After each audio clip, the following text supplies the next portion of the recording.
In the shadow of a crumbling brick tenement in Southside Chicago, where the wind howled through cracked windows and carried the faint tang of rust and fried onions, Marcus Tate hunched over a warped wooden table in his one-room apartment.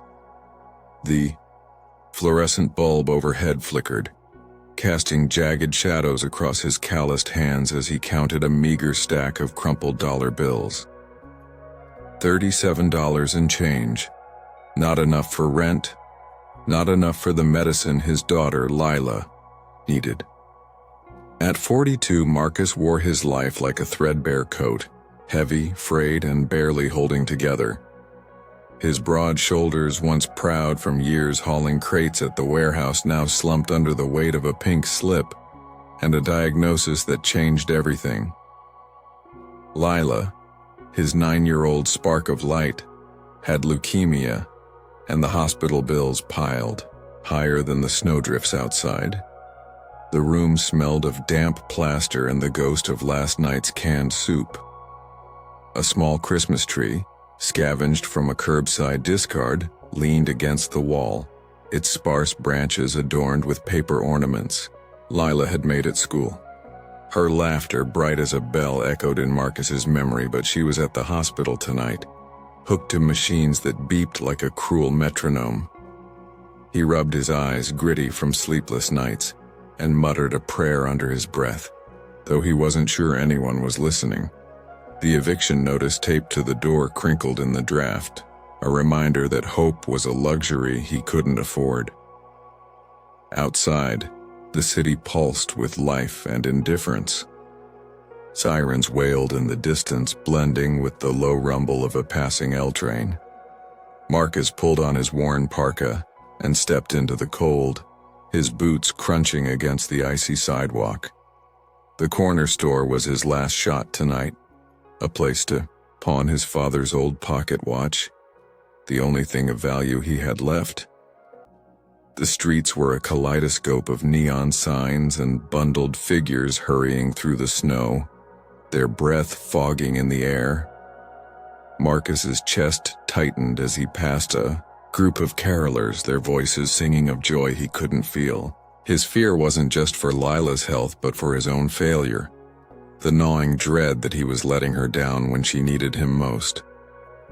Inside the cramped store, the clerk, a wiry man named Sal with a cigarette-stained mustache, squinted at the watch through smudged glasses.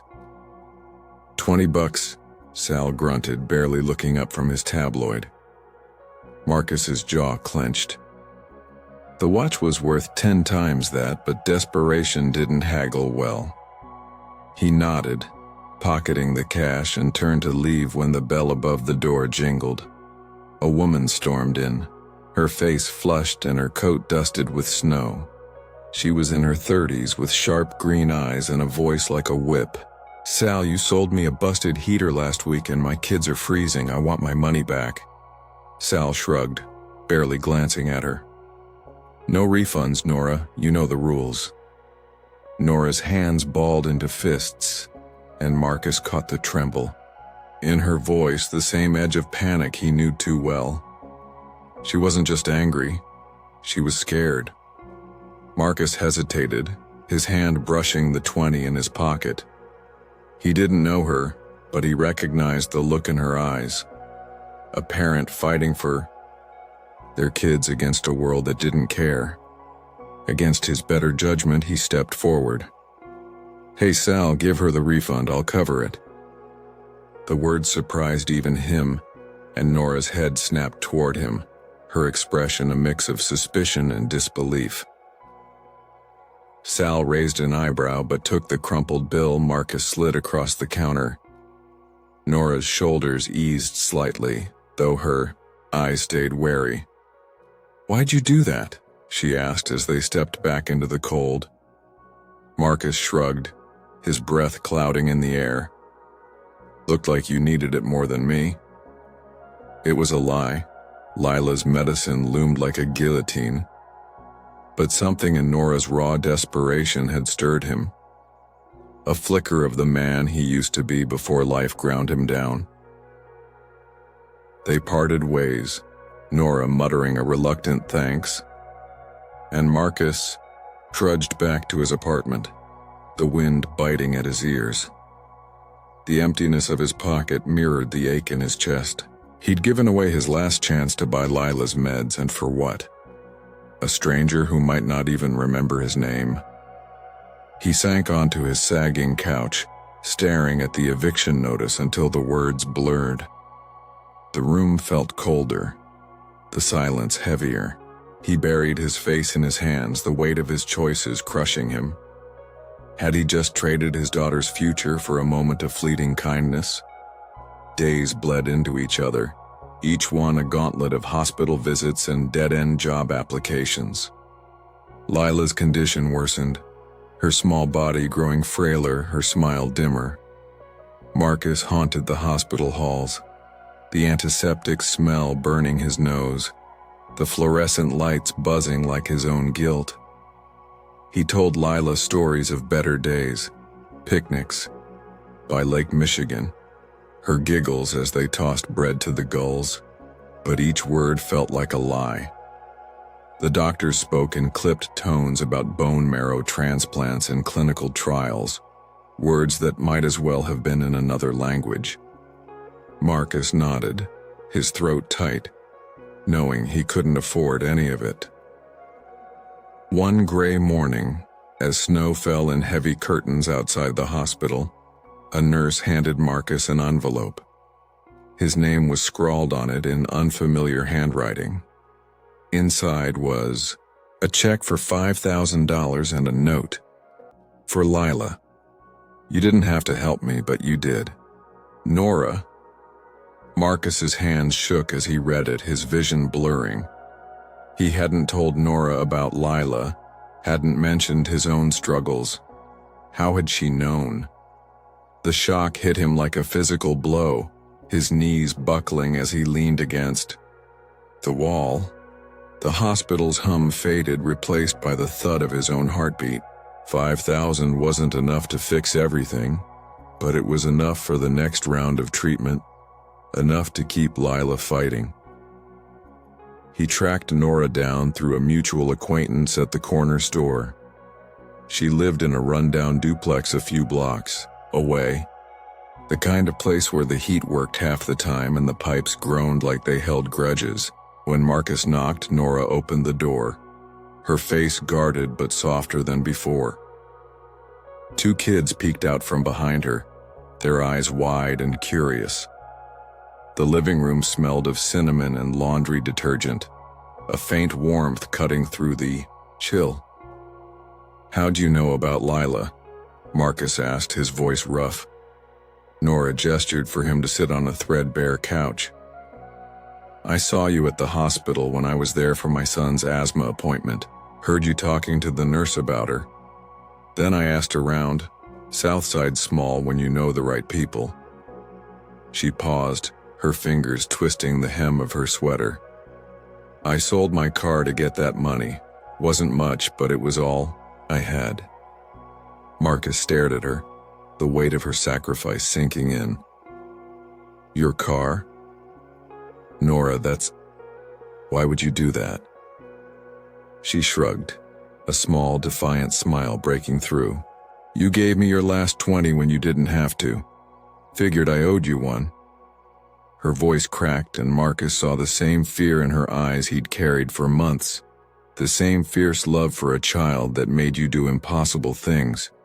The conversation stretched into the evening, the kids playing in the background, their laughter a fragile counterpoint to the weight of the moment. Nora told him about her own struggles, her husband leaving, the bills piling up, the constant hustle to keep her kids fed. Marcus shared pieces of his own story, the words spilling out like they'd been dammed up too long. For the first time in months, he didn't feel alone. The room, with its peeling wallpaper and mismatched furniture, felt like a sanctuary, a place where two broken people could find something whole. But the story didn't end there. The shock came a week later, when Marcus arrived at the hospital, to find a crowd gathered in the lobby. Nurses, patients, even strangers from the neighborhood stood around a makeshift stage where a local news crew was setting up cameras. Nora was there, her hands clasped nervously, her kids bouncing beside her. She'd started a crowdfunding campaign for Lila, sharing Marcus's story with anyone who'd listen. The campaign had gone viral, spreading across social media like wildfire. Donations poured in, not just from Southside but from across the city, the country, even overseas. Strangers sent messages of hope, prayers, and small sums that added up to something miraculous, enough to cover Lila's transplant and more. Marcus stood frozen, the weight of it all crashing over him. He'd spent months feeling invisible, like the world had turned its back on him and Lila. Now that same world was reaching out, moved by Nora's act of kindness and the ripple effect of his own. Tears burned his eyes as Lila, weak but smiling, was wheeled out to join him. The crowd cheered, a sound that filled the sterile hospital with warmth. Nora caught his eye and nodded, her own eyes glistening. "You started this," she said softly. That $20 changed everything. The final weeks brought more than Marcus could have imagined. Lila's transplant was successful, her color returning, her laughter brighter. Marcus found work at a community center, coaching kids who reminded him of Lila. Their energy a reminder that life could still surprise you. Nora's kids became Lila's friends, their voices a constant hum in the apartment that no longer felt like a prison. The eviction notice was gone, replaced by a lease extension paid for by a donor who'd read about Lila's story. On a quiet spring evening, Marcus and Lila sat on a bench by Lake Michigan, the water glittering under the setting sun. The air smelled of fresh grass and distant barbecue, the city's heartbeat steady and alive. Lila leaned against him, her head on his shoulder, a paper crane clutched in her small hand. "Daddy," she said, her voice soft but clear. "Do you think people are good?" Marcus thought of Nora, of the strangers who'd given so much, of the way one moment of kindness had sparked a chain reaction that saved his daughter's life. He smiled, his chest full in a way it hadn't been in years. "Yeah, kiddo," he said, kissing her forehead. "Most of them are." In that moment, as the sun dipped below the horizon and the city glowed with possibility, Marcus knew that kindness wasn't just a gesture, it was a force, capable of shattering despair and building something new. And as the waves lapped gently against the shore, he felt the truth settle deep in his bones. Even in the darkest corners, hope could find a way to bloom.